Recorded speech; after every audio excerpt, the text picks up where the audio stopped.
If you like ducks, dogs, training, deer hunting, anything outdoors, then this is the podcast for you guys. This is the Flying V Podcast. I'm Thaddeus Bash. I'm your host for this beautiful ride, and I'm assisted by my co-host, Mr. Changmore Vang.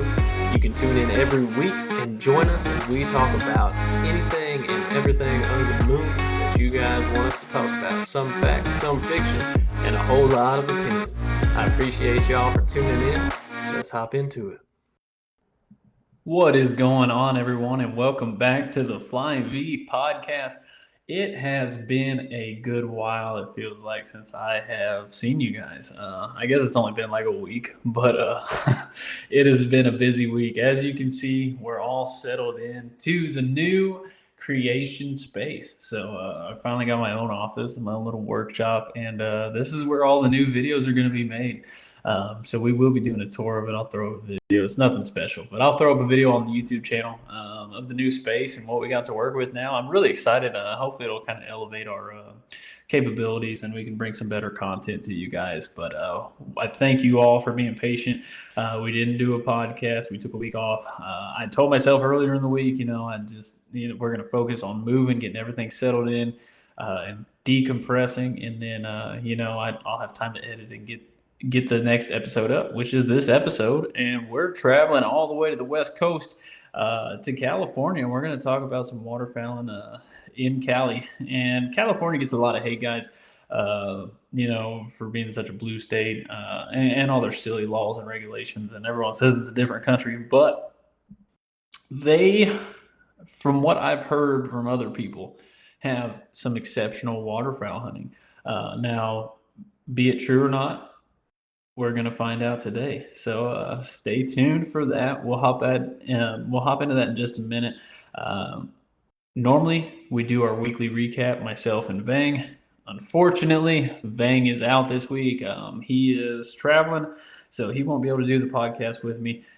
He's celebrating his birthday. So when you guys listen to this, tell Vang happy birthday. Drop down below in the comments, or if you're on the YouTube video, and say happy birthday, Vang, or whatever. And we'll let him see all those kind words.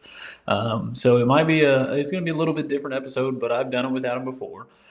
So I'm excited. Hopefully the week off gave you guys a chance to catch up on the content. I know a couple of you guys actually messaged me saying, "Oh man, where's the podcast? Where's it at?" Hey, thanks. I appreciate it. That means that we got some people who actually follow the channel. So I'm glad you guys enjoy it. That was the goal when we started out with this series. But a weekly recap for me since we last talked. Obviously, we were moving, so we had to move out of the old place and deep clean it, move everything here. This is so much bigger than what we had, so we had tons of stuff to buy. I got the chance to train. Been working with Boone a little bit. We got some stuff coming up with him with the fall test, with this COVID BS coming back up, and everything. I don't know if we're going to be running any finish tests this fall or not. There's one this weekend, but it's way too hot right now. I was hoping September, October to run some, but I don't know. There is an AKC test in October that I might be running, so we might run our first master test this fall. But it really just depends on our progression over the next month and how ready I think he is. But we've been doing some little yard stuff. It's nice to have a bigger yard now so we can actually do yard drills. So hopefully we see some changes.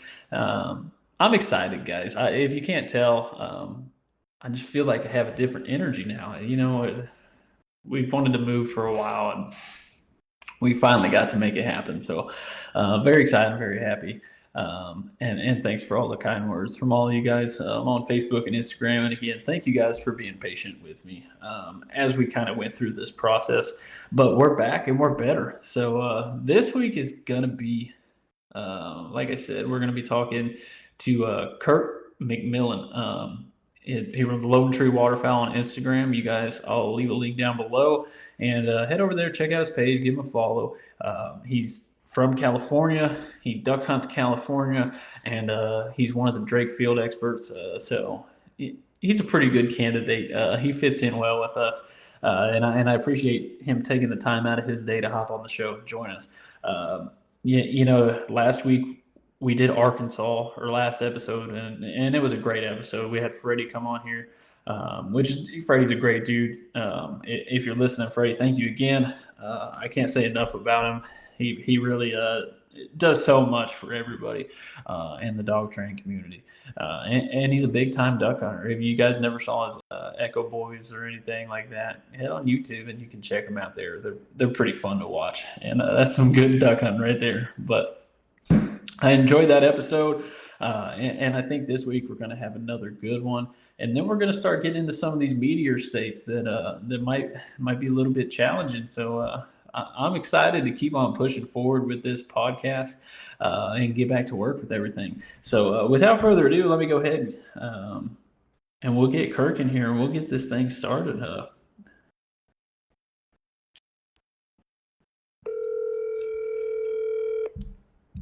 Hopefully this audio comes through okay.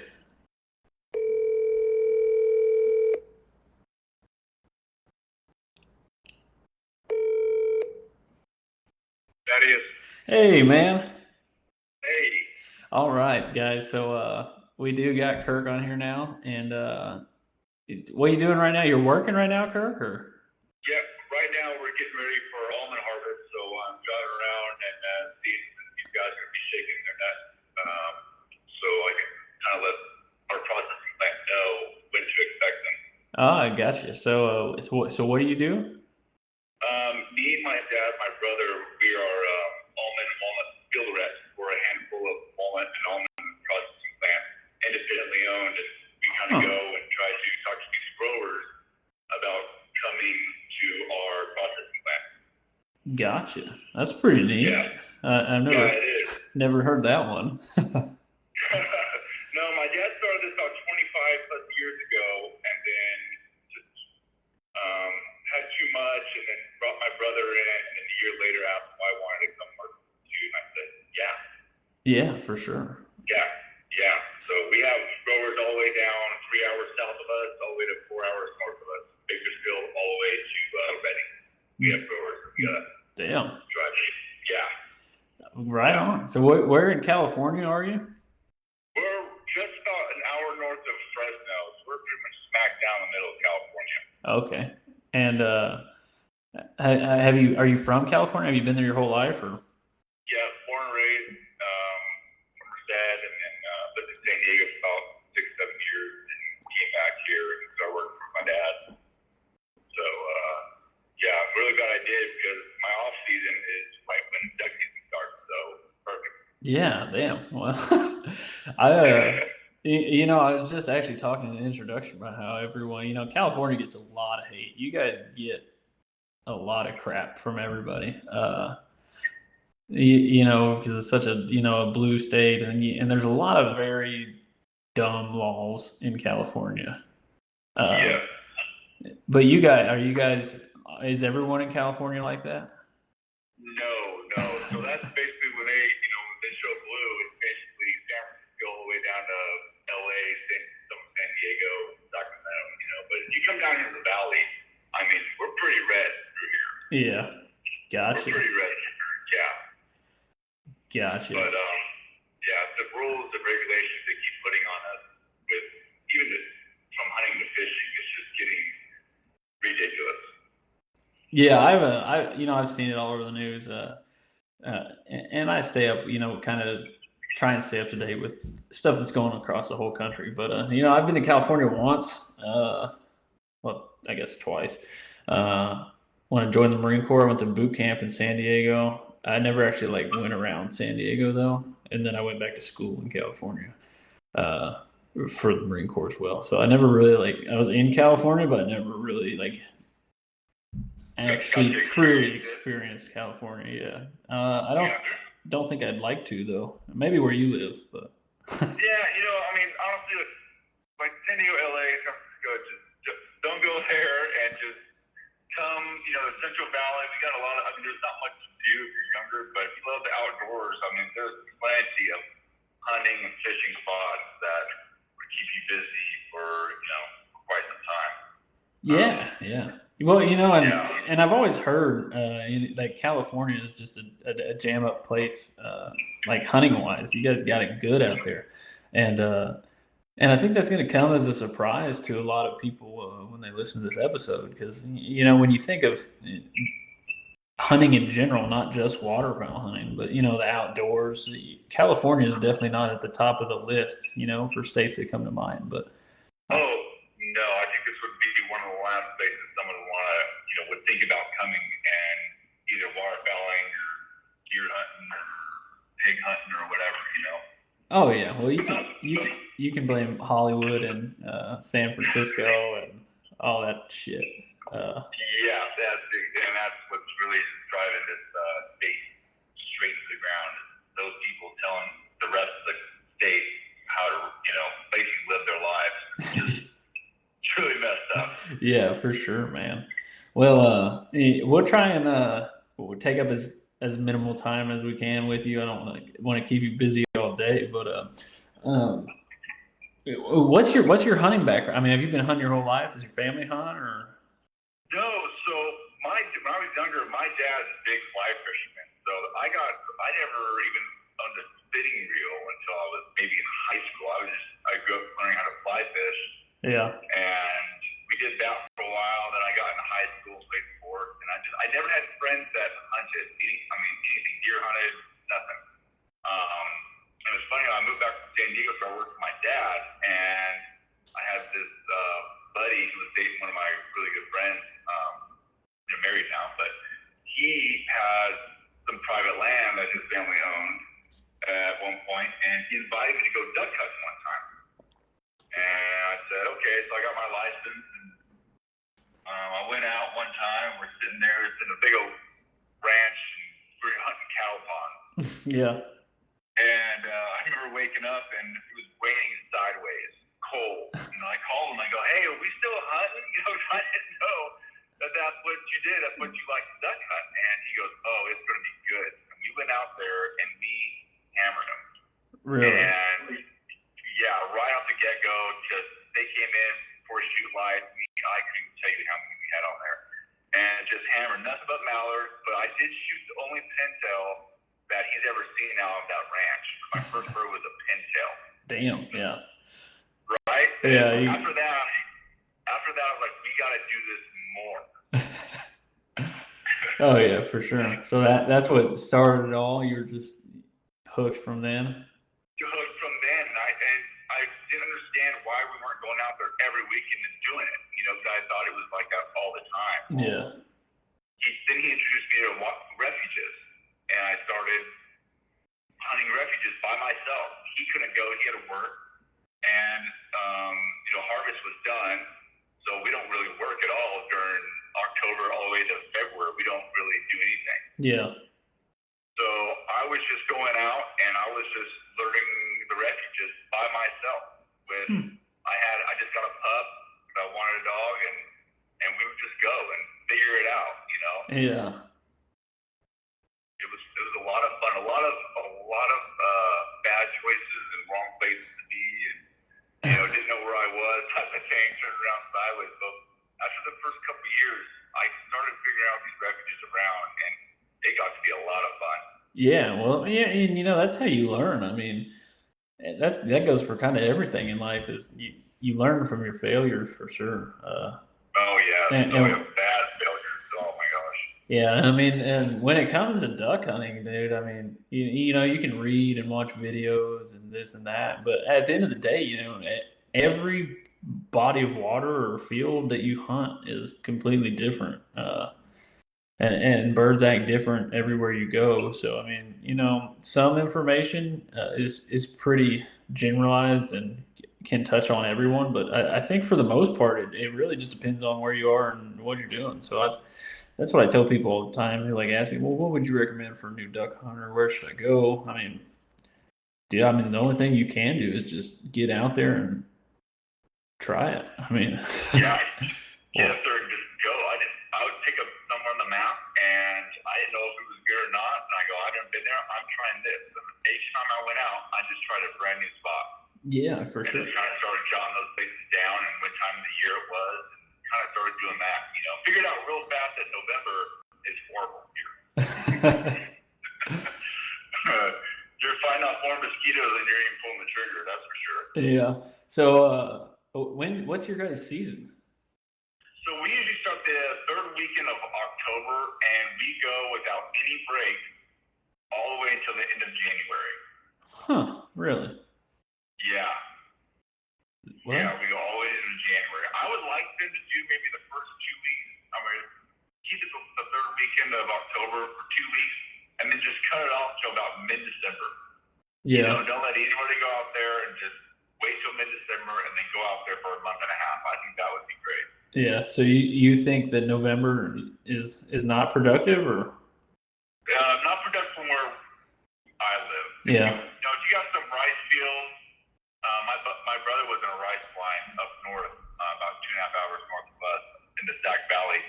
And in November, it was great because they started filling up the rice fields and the geese started working in there. And you can go out there and just have a field day with the snows and Sac. Yeah. Yeah. That'd be pretty fun. So. Yeah, that was fun. You just parked the truck and walked 200 yards and you're already in the blind. I wasn't used to that, that's for sure. Yeah. So do you hunt like primarily public land? Yeah, primarily public land. Yeah, probably about 70% is public land. I just got into duck club this year because I'm kind of just getting sick of the whole refuge thing. Yeah. You know, people like about 30 minutes in shoot time coming and piling up on you and stuff. Just doesn't make the experience harder. You know, it kind of ruins the hunt for both of us. Yep. They might be thinking it's helping them, but so me and my brother got into duck club. So we're gonna try it out this year, see how it works. And then I got a couple private land around the refuges down here. They're like cow pastures that when a certain creek floods, we get a lot of ducks, but mainly geese. Yeah. There's a bunch of snows and illusion and specks. Yeah. Damn. Yeah. So what I get, like, I'm trying to picture like California. Like what kind of, like, you know, like what kind of what's the climate? I mean, are you guys in like marshes, like prairie marshes, or you hunting like sloughs? Yeah, like I mean, tule patches, marshes everywhere. You know, we call it the grasslands down here where I'm from. Yeah. And it's just nothing but tule patches and ponds everywhere. You got some ponds out here that are a little bit more bigger open water, you know, but majority of them are nice, big, tall tule patches. Okay. You know, there's a lot of spots there that are really good. Even up north is kind of the same way, like in the Sac Valley area.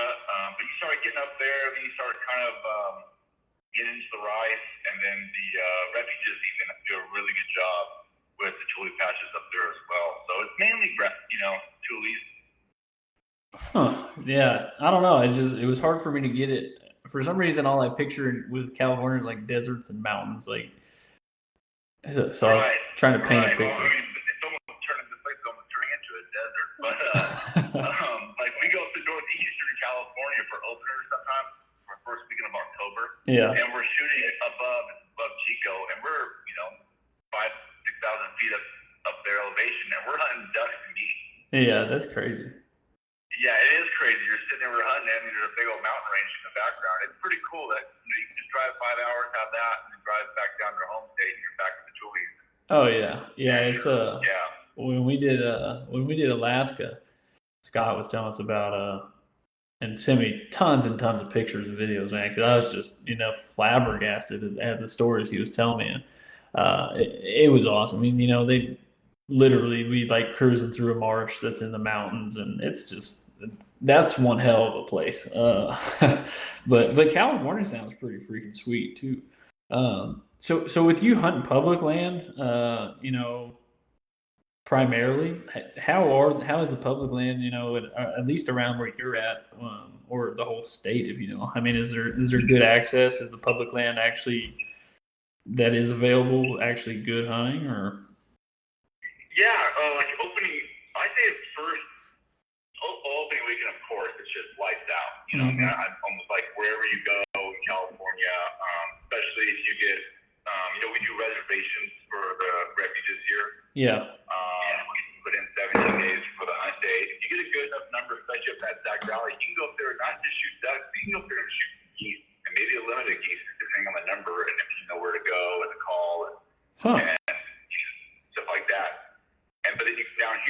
going to run from, we usually don't shoot geese opening weekend. We usually don't see them until about mid to end of November, kind of slowly working down here. You'll see a handful of specks. And about late December, the snows start working, and then all the other specks come, and that's when it gets really good. But access on the refuges, they have, if they get the water, I mean, they can fit a couple hundreds out there, you know? And Yeah. they do it right, they can spread out. And obviously, I have 1, 2, 3, 4, 5, I think I have like 7 or 8 refuges that are 45 minutes away from me, and they're all anywhere from 5 to 15 minutes away from each other. Damn. Yeah, so there's a lot of spots that, you know, people can go, even if they don't get a reservation, and they can get on a lottery or threat line it and get in. Yeah. Yeah, you can do it for sure. There's a lot of opportunity, which is nice. Yeah, that sounds a lot better than where we're at. And you know, like Louisiana, we were talking about it last week. It's a state that has tons and tons of public land. It's just very poorly managed by the state, so it's not all great public land. But that's awesome. I never would have thought California would. I guess, you know, California is a huge state, so everything really, you know, depends on where you're at, I'm sure. But yeah, that sounds pretty damn nice. Pretty much. So I mean, each refuge offers anywhere from blind to free roam to assigned pond. So it's whatever you're comfortable with and whatever you can get. It's pretty awesome. But yeah, I mean, they're opening weekend. I mean, you can go out there and shoot your limit within minutes. If you're in a pretty decent spot. Yeah. So do you kayak in, or do you got a boat, or? So you usually park at a parking spot and then a parking lot, and then you go from there and you go find the pond that you want. Hopefully nobody's there already. Yeah. And you put all your decoys and all your gear onto a cart. I have a cart and a sled, and you put it all in there to strap it down, and you actually push the cart all the way out to the spot that you want to go. Yeah. We walked from anywhere from a quarter mile in Shotbird to 2.5 miles in Shotbird. Yeah. No, we've got some stuff like that. One of the ponds we hunt on is like a 2-mile trek through the woods. But it's a 4-wheeler accessible place. So yeah, I don't have a 4-wheeler, but when we get people who have a 4-wheeler, that's when we'll go hunt there. We'll just make a couple trips. But yeah, some of the walk-in refuges, man, that's when you find out how committed someone is when you pull up and you're like, hey man, we got to walk 2 miles, and then we actually start walking into the marsh. Right. Yeah. And while you're fighting off the mosquitoes too, so just put your head down and go. Yeah. It's So what's the climate like there during your hunting season?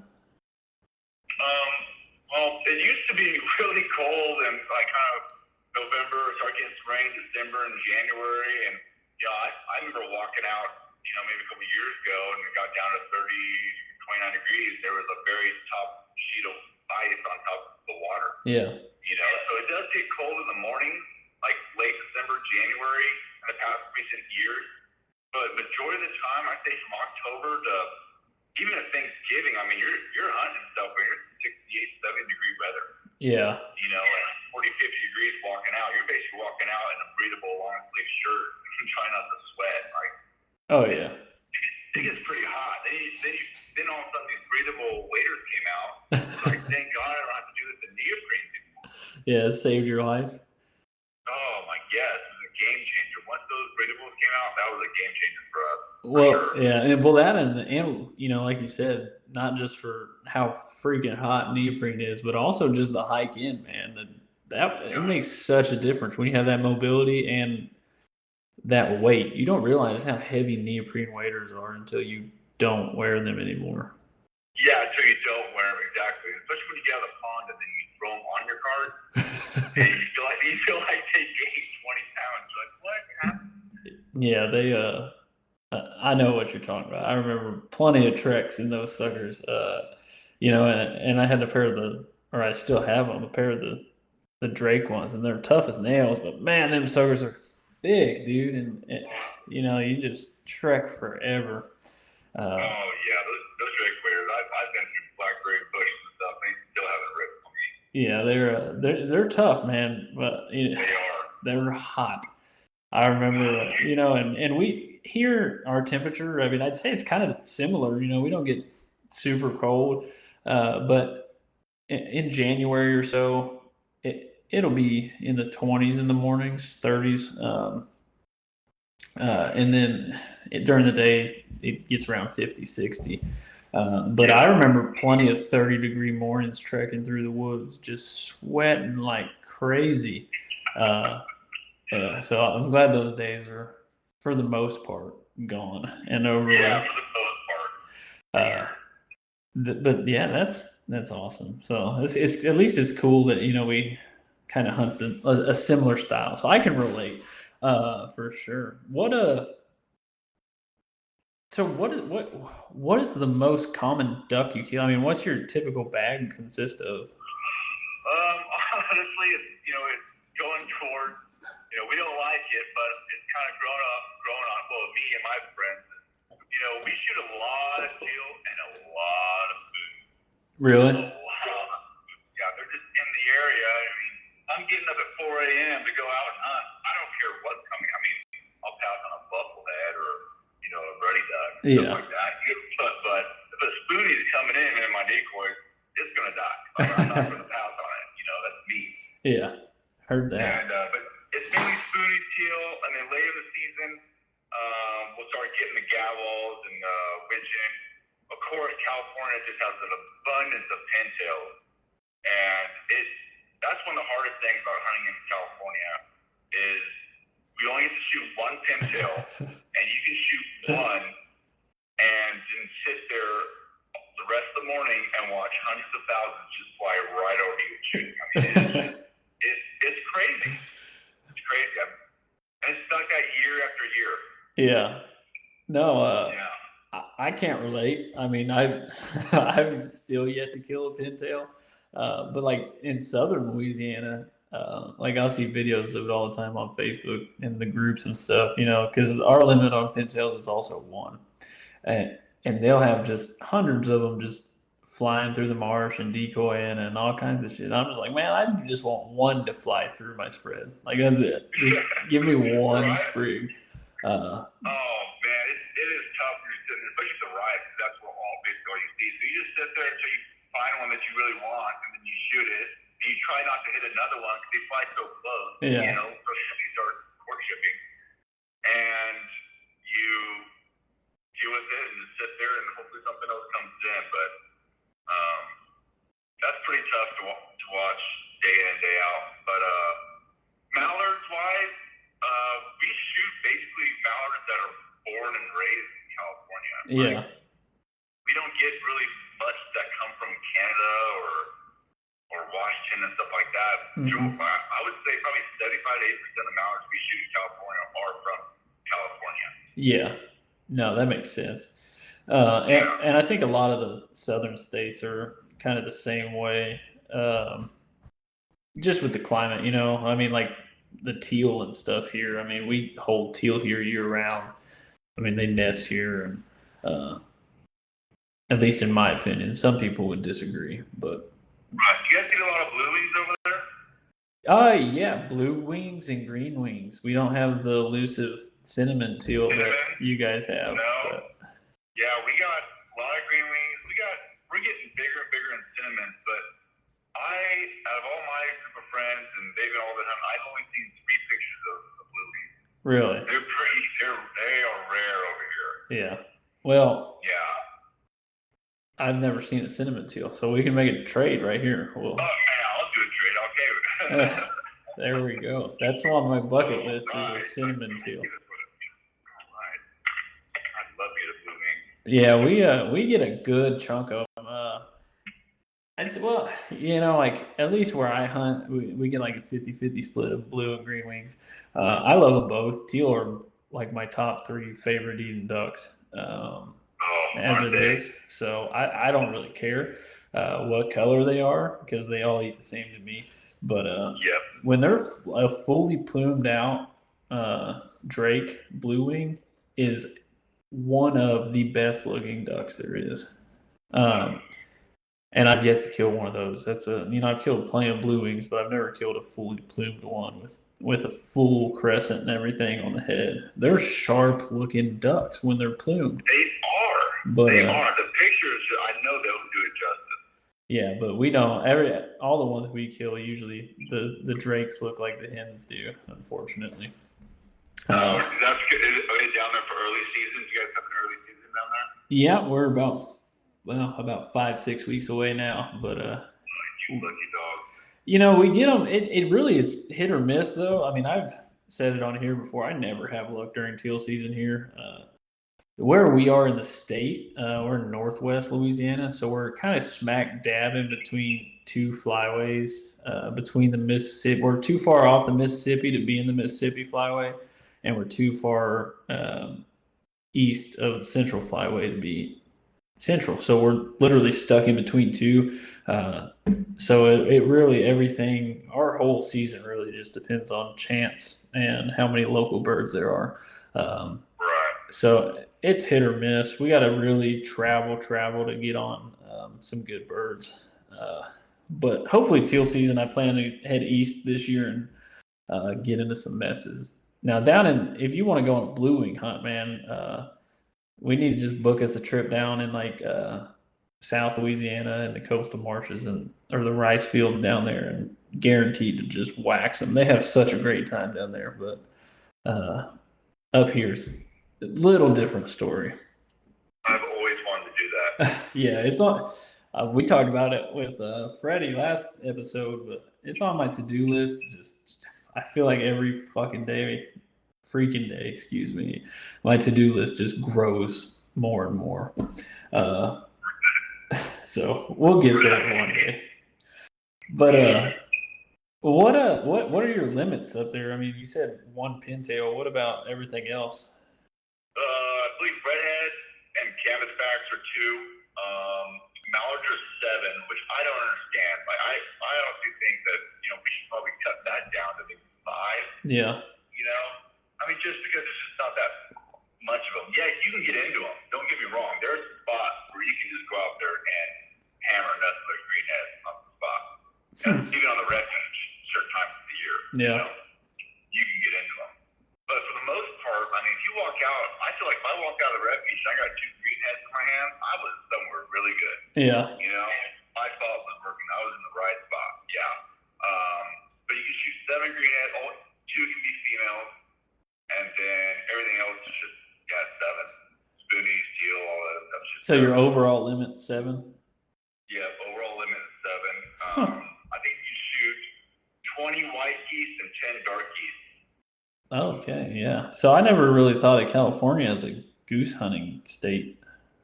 You know what?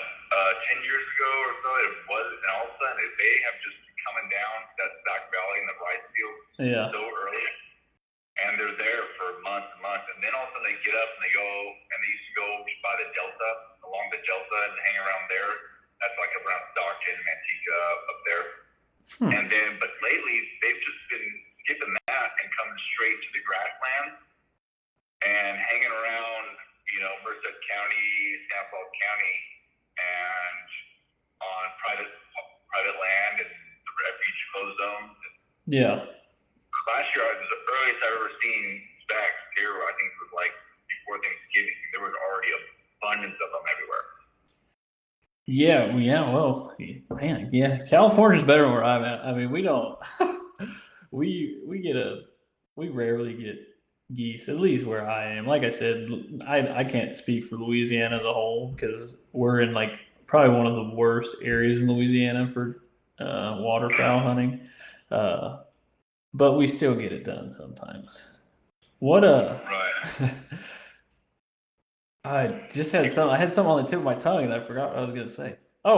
States. How many states besides California have you hunted in, man? You know what? I'm trying to book a hunt in Oregon. My brother lives up there in Salem. I'm going to go up there and visit him. But from what I hear, the time I'm going to be up there is not the time to hunt. Yeah. I've only hunted in California. I've never really branched out and tried anything else. Okay. I would love to go to North Dakota or South Dakota. Yeah. And hunt up there. I'd love to go down to Louisiana and do some timber hunting. And, you know, I think that would be fun. I see all these videos. I think a timber hunt would just be awesome. Yeah, it's I definitely remember my first couple hunts in the timber because I'm not from Louisiana. I'm from Indiana, but I've been down here for 3 years now, over 3 years now, and I definitely remember this will be my 4th duck season here, but I remember my first time. Well, hell, just seeing like cypress trees and flooded timber. I was like, wow, this is freaking awesome. And I definitely remember my first hunts in there, and it's fun. I still enjoy it. Last year we didn't really get into the timber a whole lot just because, I mean, there really just was a terrible year for us duck wise. We didn't have much luck anywhere. But when they're in there, man, they're in there, and it's definitely fun. Arkansas is the place to go for green timber. We did Arkansas last week with Freddie King, and he just, yeah, he made me just jealous and daydreaming. So that's on my list this year. Is I want to go to Arkansas and hunt some green timber up there because it's only like an hour, 2 hour drive from me. I'm just lazy, I guess. You're lazy. I don't know. I've been saying since I came down here, man, I want to go to Arkansas, but I haven't.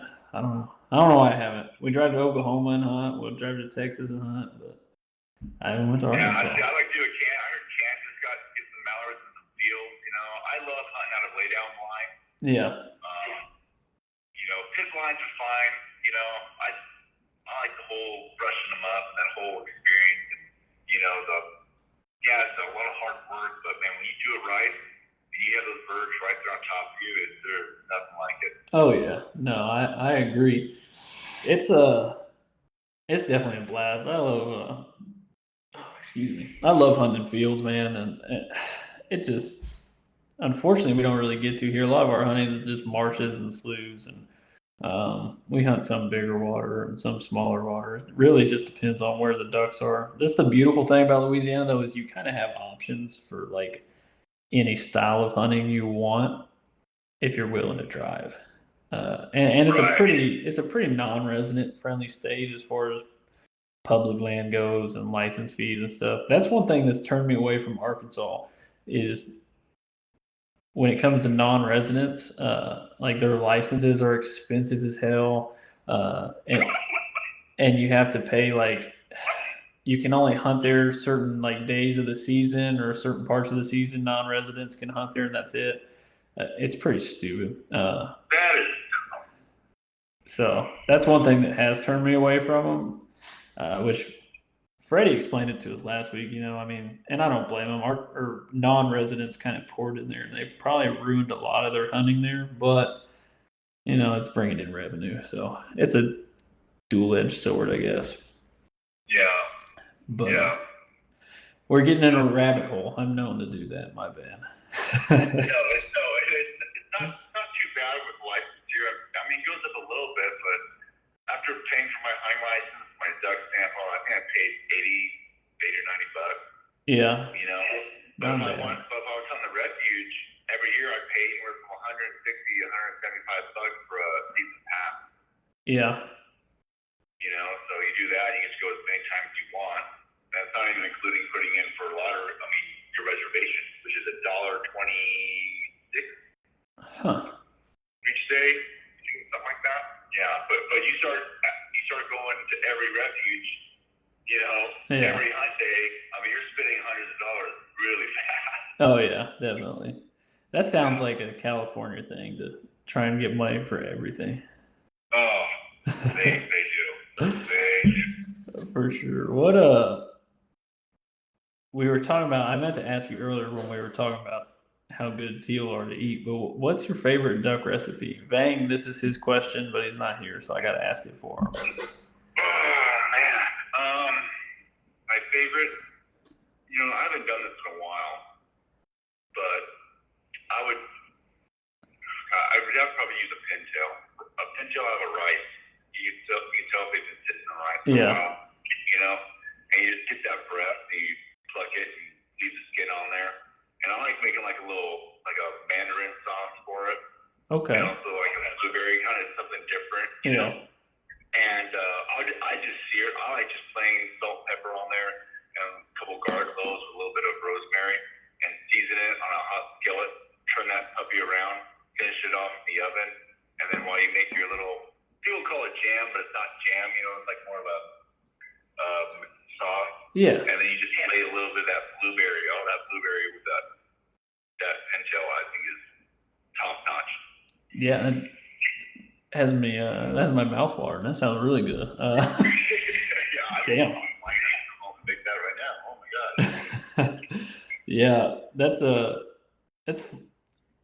it's gonna be interesting to see. California, you guys are only the 5th state we've done on this series, so we're gonna get a lot of pretty different answers. Already, we've got some pretty unique answers to that question. And then we also have 2 other questions that we're or 3 other questions that we're trying to get kind of answers for. I have another one for that recipe. That your spec is probably the best as well. Yeah.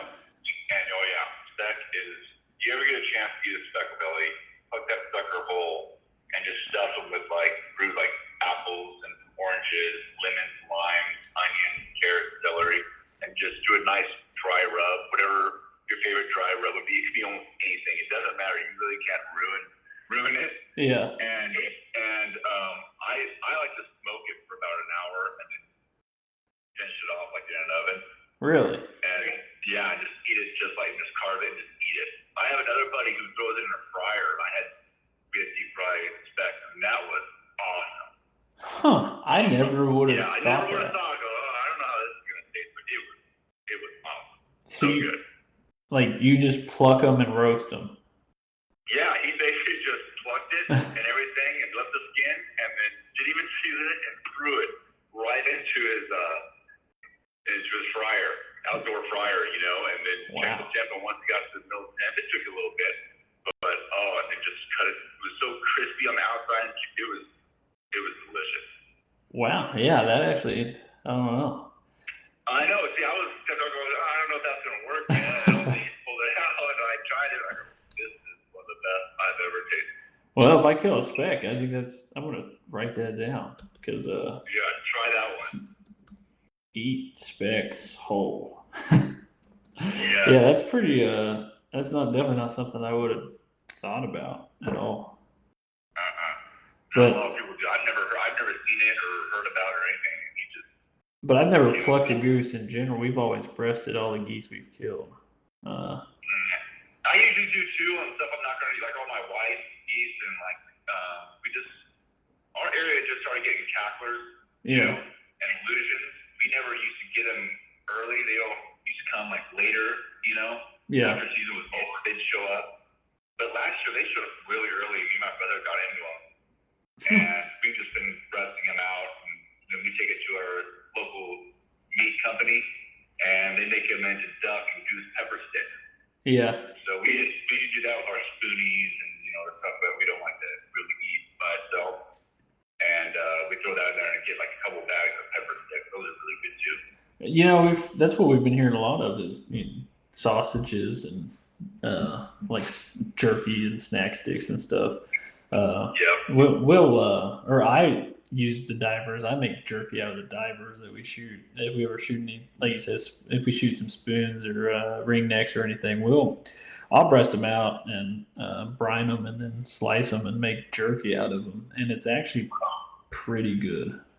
Oh yeah, that sounds good. I don't know anybody who makes jerky. That sounds really good. Yeah, it definitely. I've made it a few ways, but it's good. It's nice to bring the next day and eat on a hunt. But oh yeah, that's what we use it for. So, what kind of shotgun do you shoot? A5 Browning. Okay, I think you're the first Browning we've got. Oh yeah, I used to shoot my 870 Remington 3-inch for years. Yeah. And I got a Super Max. I loved it so much. I dropped that thing in the pond and picked it up through a shell and it shot. Yeah. That thing was awesome, and I don't know, I wanted to try something new, so I went to that A5. My brother-in-law shoots it, and I loved it, and I love that guy. What kind of shells do you shoot out of it? Kent. Kent? Kent. doesn't matter 2s, 3s, or 4s. Those have come. Actually, we just patterned my gun the other day, and those shot better than heavy metal, and just about as good as soft shell. Really? Yes. Huh. I've heard a lot of good things about Kent lately, but I was gonna say I might try and pick some up, but at this point, I'm gonna have to just take whatever I could get. I think. So is it hard for you guys to get shells too? Yeah, I was in. There some random like boxes. Everything in stores here is like 3.5, and like BB and shit. So I mean, it's nothing that I'm gonna shoot. I bought a box of 3.5s one time on clearance from Walmart. It's like 3.5, 3-shot, and God, dude, it was so awful. I'll never shoot a 3.5-inch shell again. Like, there's no need in it at all. There's no reason for it, huh? One time I bought a case, and you had the same reaction my brother-in-law and my brother had when I handed the box. Well, okay, hey, let's just shoot nothing but 3.5 today. About after the 5th one, we're like, screw this! I'm walking back to the truck and getting those 3-inchers. This is horrible. It's stupid. Yeah, no, I didn't even make it that far. I shot once. I was like, yeah, I'm watching you guys today, man. Like, it's not enjoyable. No, it's not. And I honestly don't think I shot any better, Like, it was more of me just cringing because I was waiting for the kick. Well, that's what, yeah, I was going to say, I'd probably, if I actually shot him, I'd shoot 10 times worse because of the kick.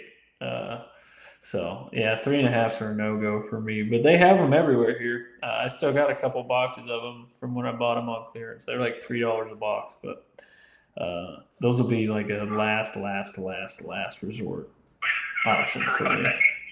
Right. Here, it is almost, I don't want to say impossible, but you got to be checking stores all the time if you want a box. It is rough. Yeah. Well, I think everyone around, I think the whole country is kind of dealing with that now. The stores around here now, they're finally got 9mm and 5.56 and a lot of their calibers in, but shotgun shells are few and far between. They got some smaller like dove loads in. I bought 2 cases of that last week, but other than that, I mean, there's not been any big shells, so it's a bummer. Yeah, we've seen the same thing, yeah. But we got a couple more months. I got some like steel shot 5s or 6s that we'll be using for teal season, and then after that, like I said, we're just gonna be, I don't know, scrapping the barrel, getting what we can get. But my question? This is the one I ask everyone, and there is no right answer, but there is a wrong answer. Oh no! What is your go-to snack in the mornings? What do you take with you? Tell you right now, what's in my snack bag almost every single time I go out is chili picante corn nut. Have you heard that one yet? No, I haven't. Yeah, chili picante corn nut, I freaking love out there. A couple of Gatorades. Obviously, the duck sticks is right there. Yeah. But I got my pepper sticks, Gatorade, and chili picante corn nut. I'm one happy dude. Yeah, that sounds like a pretty decent life. Yeah, it depends on what we're hunting. Sometimes we take one of those little traveling stovetops, like the really, really small ones, that you put on the little tiny canisters, and you got a little flame. We'll cook eggs and bacon out there, put them on a tortilla, Oh, yeah, that makes for a we'll good do that day. sometimes, too. But other than that, no. Pepper sticks, chili picante corn nut, and a Gatorade. Good. Yeah, there we go. Simple man. It's as long as you didn't say honey bun, man. I just have this problem with honey buns. I don't know why, but Does it not sit well with you, or it's disgusting out there at that time? Or I don't what do you know. like about a honey bun? I don't like honey buns at all. I think they're nasty. And then someone was like, "Oh yeah, my go-to snack's a honey bun." I was like, "Oh." You're nasty. I don't like it. So no honey buns for me. I don't know. It's weird. Vang's go-to. Vang loves honey buns too, apparently. So I don't know. I'm just trying to keep everyone off his team. Bag of those mini Hostess donuts too, for like this chocolate one. I'll eat a jam bag of those too out there. Oh yeah, I don't take them, but I definitely could. I have before, and like you said, just pound the whole bag out and feel like crap about it. I don't like picking anything up. Yeah, well, and you know, like we said earlier, you got to walk 2 miles back, so I eat light. But man, you know, it was a fun episode. I think you hit California pretty well, honestly. You know, like I said, I kind of already knew, or I've heard from people that California is a pretty good place in waterfowl hunt. It is. I mean, you know, you don't just go and hunt just hours in it. You got to have them every single decoy that's out there because you don't know what's going to come over you that day. You know, you just got to kind of be. It's pretty fun, you know. But you got to be really good at identifying a duck as well. For sure. But we just have so many different species. It's a lot of fun to hunt. Oh yeah, it sounds like it'd be cool. I'm definitely gonna save your number. I'll be hollering at you one of these days. I don't know when, and I'm gonna make a trip out to California. It's on my to-do list. But like I told you, I got a big to-do list. You come out here just do it in January, and we'll have a great time. Perfect. I'll get you on some bird. Oh yeah, for sure. Well, one day I will take you up on that. Just can't tell you when. But man, I appreciate you for taking the time out of your day and coming on and talking with me. And it's going to be fun. I think California is going to be. We're at the end. We're going to rank every state. I think California is going to be up in the top 10. I think it's one of those states, especially since it's a sleeper state to most people. I think that gives it some bonus credit. So yes, I think it does too. And it's just a lot of hidden gems out here that the rest of the country doesn't even know about, and they're pretty special spots that you wouldn't believe how many birds are sitting in one spot. I mean, it blows my mind every time I see it. Yeah, for sure. Yeah, California top 10. I guess I'll have to see what Vang says. He gets an equal opinion on this. So once I let him listen to it, we'll see what his opinions on it are. But you definitely need to travel, man. You got to get out of that state and go shoot some ducks somewhere else too. You can't just keep California all to yourself. I can't just sit here and just take it all here, huh? Yeah, that's cheating, man. You gotta go struggle somewhere. I know I do, huh? I get so comfortable here knowing where to go and everything. I'm like, but I'd love to go to Louisiana and go to Arkansas with you. You know, if you're to go, let me know. I want to go. For sure, man. No promises on when that'll be either. But it'll hopefully be sooner than later, you know. But hey, just stay in California and keep busting them while you can. If it's not broke, don't fix it, right? Yeah, that's right. That's what I say. Oh, all right, man. Well, you know, I appreciate you having me on, man. I had a lot of fun talking to you about it. I hope you learned a little bit of California hunting here. For sure, man. Thanks again for having me, dude. I really appreciate it. Oh yeah, and thanks to you, man. I'll be in touch with you. Our time flew by, actually. Time flies when you're having fun, I guess. But I'll holler at you here in just a little bit, man. Thanks again for hopping on with us. Okay, no problem, man. You have a good one. You too, Talk buddy. to you later. Bye-bye. All right, guys. Well, with that being said, you know, California, like I said at the beginning of this episode, California is one of those places where you would expect it to not be that great. I mean, at least that's what my initial impression of California was, just because of all the craziness that they have going on. But it's definitely a good waterfowl state, and I think he really proved that to us. I mean, they got cinnamon teal, so it can't be that bad. That's definitely one of my bucket list birds. So, like I said, I wasn't kidding. I'm definitely going to try and take him up on that offer and go out to California and shoot some ducks, because that sounds like one fun time to me. But as you guys hear every week, I got plenty of things that I'm trying to do. And the worst part about this freaking series is every week I find somewhere new that I want to travel to and hunt. So I think the only state that will probably not be on my list of places to go is going to be Louisiana because I'm already here and I don't want to hunt here. But I appreciate you guys all for listening. Again, thank you for the support, guys. If you're new here and you're on YouTube, go ahead, hop down below, hit that subscribe button, give us a thumbs up, and stick around. We got a whole year left of this coming, and everything's back in action. We should be on our grind, and hunting season is literally knocking on my front door right now. Okay, guys? So it won't be much longer until we got some fun hunt videos for you. We got some more hunt tests and stuff coming up in the future. It's going to be a good time, and you don't want to miss it. So hit that subscribe button for me, guys. If you're following along on your favorite podcasting streaming service, whichever that may be, hit that follow button for me, guys. And do me a favor, just share it with your friends. That's all it takes to support the channel. So if you got any enjoyment out of any of this episode, guys, just do me those favors.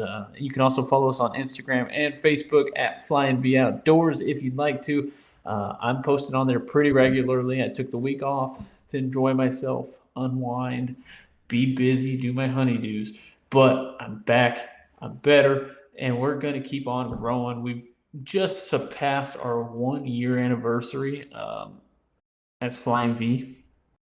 We've expanded a ton. Things have changed. And it's been freaking awesome. With all that being said, thank you guys again. I hope you guys all have a blessed Thursday night. And we'll see you next week.